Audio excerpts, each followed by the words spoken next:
Ondro? No.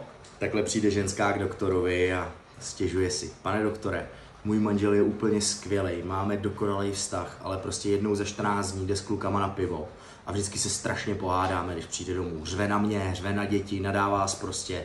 Jednou mě dokonce jej odstrčil, prostě je to fakt úplně hrozný.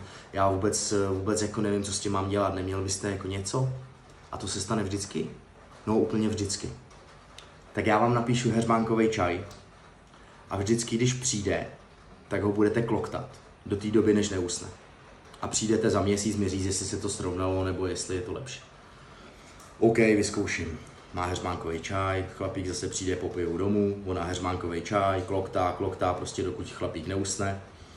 Za 14 dní znova vyzkouší zase prostě úplně klídeček, přijde za tím doktorem. Pane doktore, vy jste úplně skvělej, opravdu to jako funguje.